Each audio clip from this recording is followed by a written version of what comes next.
Hello, hello, hello there, everyone. It's Patricia Hayes here, your executive advisor, career empowerment coach, and authentic networking strategist with today's episode of the Coffee Time Career Chat. Super excited about it. This is the Authentic Networking Edition. So happy to be able to come share with you some thoughts about building out our professional relationships, building out our networks, and what it means to us right now, today, in these times, and moving forward. So, today's topic is about networking and with vulnerability, or being vulnerable in networking. It was kind of one of those toss-ups, which one sounds better or which one flows better. But the bottom line is that there's some things to definitely be considered when we're talking about engaging in authentic networking, building out those professional relationships that we need. It requires an element, or maybe more than an element, but several elements of vulnerability, of being open, of being a little, less stoic, as might want to say, as we're dealing and approaching people. And one of those things that's really important is this issue of vulnerability comes up a lot, and it's a buzzword right now, right? Okay, so let's move past the buzzword piece of it and let's talk about what it really means. And what it really means is about how you're willing and able to show feelings, to show weakness, to show, another side of yourself in the course of engaging in some activity, some especially when it comes to engaging in relationships with others. So when we get to that, that is generally not something people want to do, especially in the business community, because being quote vulnerable is a sign of weakness, right? Or that in some way. And there's been a lot of shift and more conversations, I should say, stumbling through words here, but more conversations about how important it is to be able to connect with people. And when you're really trying to connect with people, there comes a point in time where you can't do it with your guard up. Like, you have to be willing to interact with people on a much different level, even in the business world, even in those professional colleagues and such. So, one of the things that I wanted to talk about here is that, answering that question of why should we bother? Like, why should we bother with, being vulnerable when we're trying to build out these relationships? And here's the thing, achieving real connection is really the goal. And if that's really your goal, then you want to be able to share with people in a way that will encourage them to share back with you, to build up that relationship, to build up trust, which we'll talk about in just a second. But the goal is real connection. And so sometimes, just saying, hey, how are you doing? How's the family? That may not seem like a lot, but that could be a lot to someone because they're ready to, jump in there and talk all business. But if you ask them something personal, showing that you're caring about something other than the deal or other than whatever it is you're asking about, that allows you to take a step back and to connect with people on a different level, one that is much more authentic. I mean, that's what we're all talking about here, right? Much more authentic. I know that there are, I've not mentioned it several times, but I'm thinking about one colleague in particular that down through the years, literally when we get together, whether it's on the phone or in person for a coffee or whenever it was, his first question to me was always like, how are you? How are the kids? How's the family? Right? Before we start talking any type of business, that's how we reconnect. And it's something that when we first started was very unusual, right? Because I definitely wasn't used to men folk doing that. But it became a regular part of our repertoire and something that I truly appreciate, because once we did that and level set it about where we were personally, it was absolutely much easier to talk about our professional goals, dreams, whatever it is we're working on, the project, because we'd already made that connection. Which gets me to the second piece, which is long term relationships are built on trust, right? So if you want to start making that connection that's going to lead to a long term relationship, then you got to know that you're working on building up a pathway of trust with this person. And you don't always build trust by just jumping straight into talking about, well, I really need to cut this deal, or we really need to get this project going, or whatever. Believe it or not, people are absolutely open to having a conversation that doesn't dig directly into whatever business project, whatever angle that you're working. The whole point of building out relationships is so that you don't have to, quote, work an angle. That's the whole thing. That's the thing that makes people shy away from networking in the traditional sense, because they feel like they're being worked over. And no one likes that feeling at all. It's also the reason why a lot of times people won't share, because they're like, well, I can't really trust you, so why would I tell you something that's going to make me feel more exposed? Because that's what being vulnerable does, right? It makes you feel a little bit more exposed, but the whole point is that taking that chance on being exposed is going to gain you something in the long run, not in a gotcha kind of way, but from a perspective of, I want you to see that I am here and willing to share openly with you, so that we can build and establish a long-term relationship that's built on trust. Okay? So that's definitely the thing to think about when you're thinking about networking with vulnerability, or being vulnerable in your networking, is sharing what's appropriate at the time, what's engaging. If you have someone that you're working with where it's like they seem like it's a little held back, sometimes it's just asking, hey, I remember you said you were taking a trip.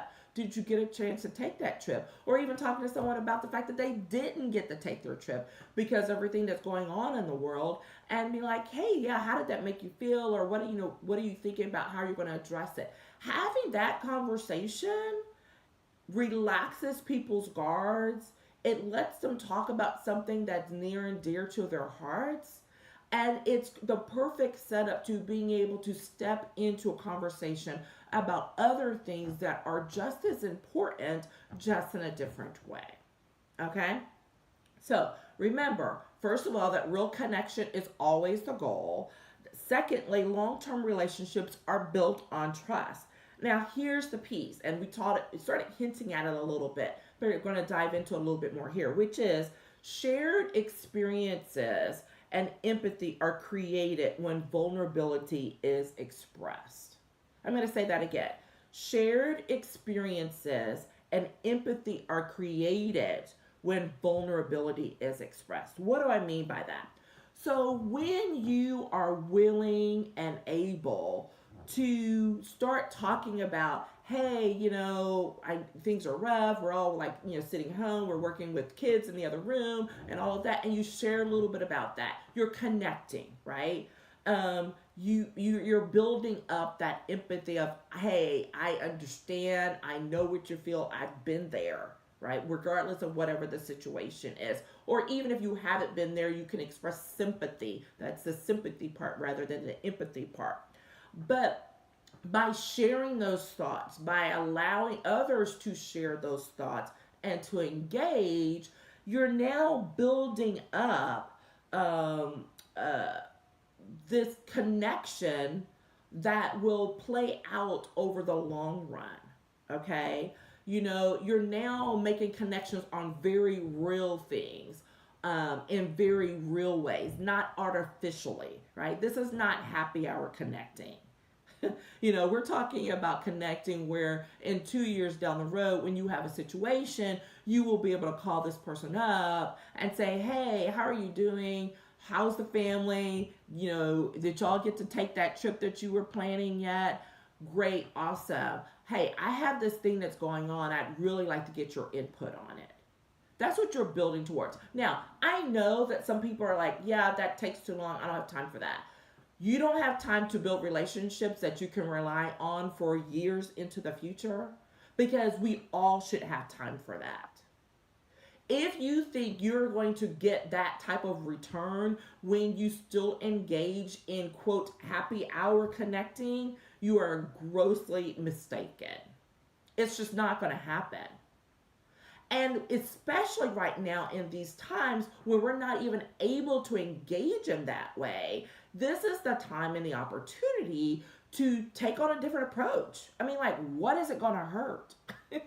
What is it going to hurt to pick up the phone and call someone for real for a change and say, hey, I'm just checking on you to see how you're doing. I know things are a little crazy.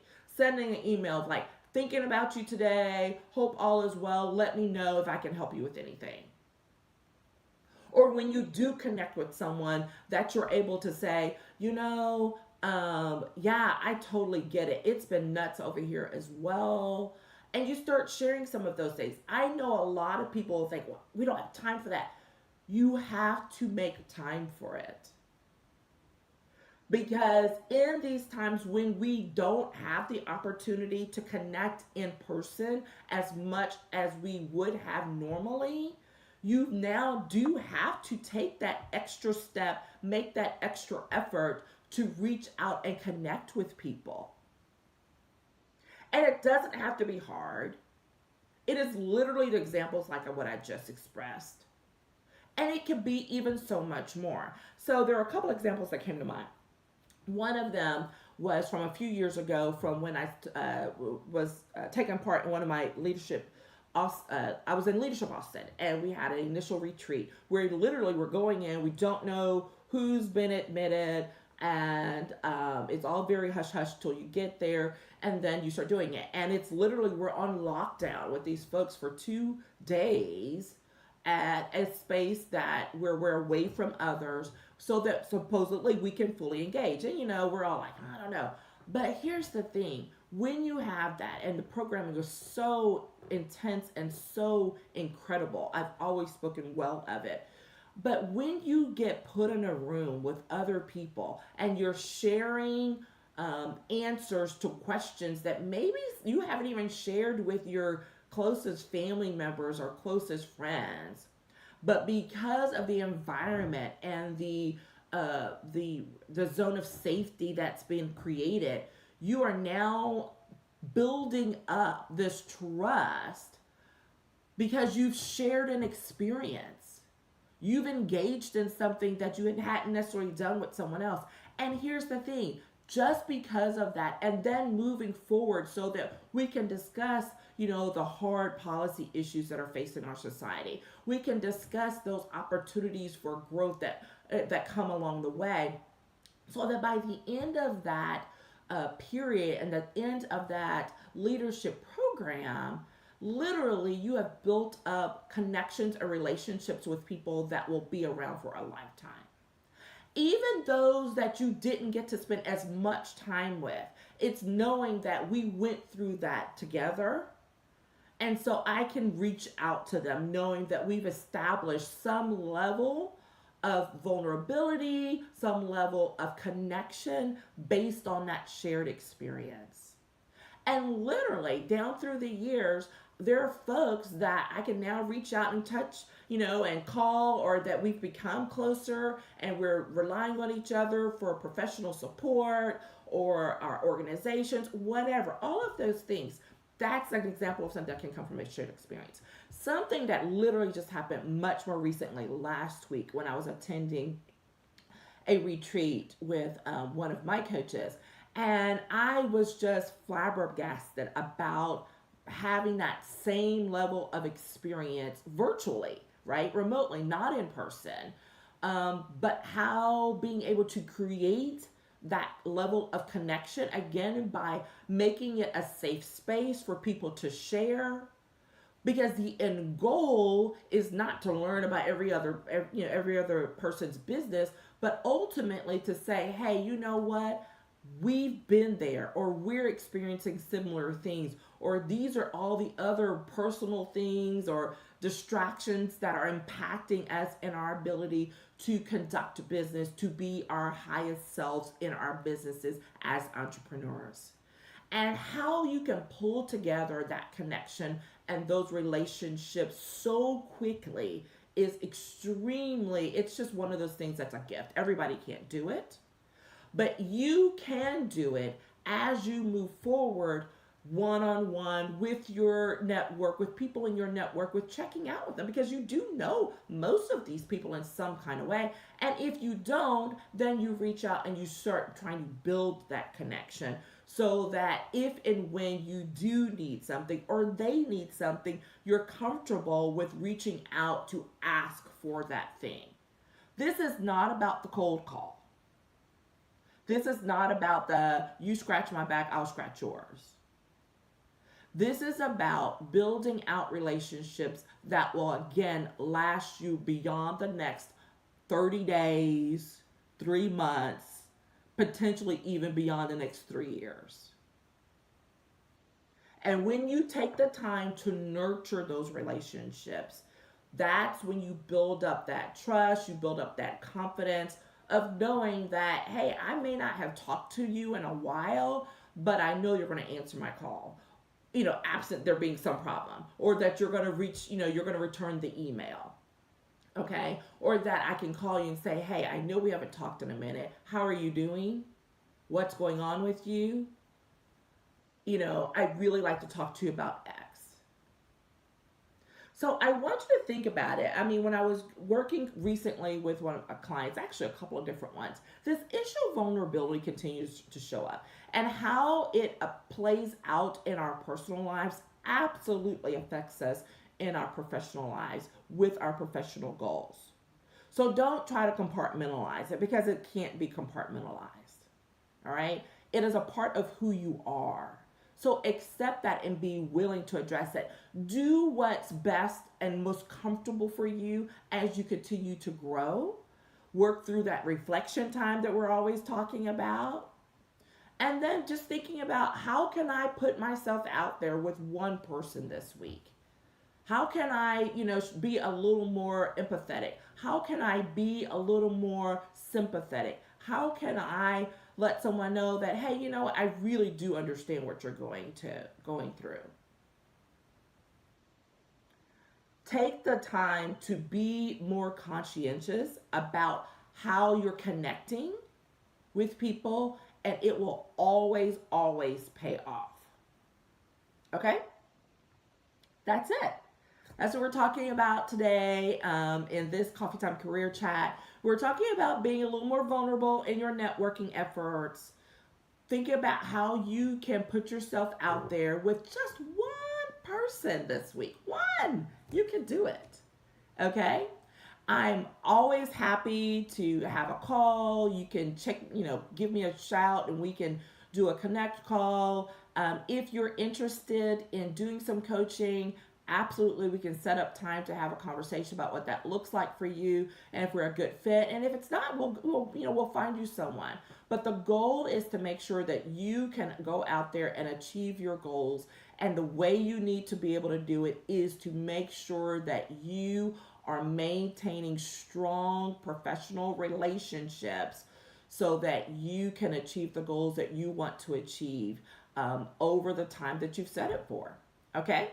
So thanks again for everything. Let me know what you think. Let me hear from you. And I look forward to checking in with you again next week for Coffee Time Career Chat, Authentic Networking Edition. Take care, everyone. Bye-bye.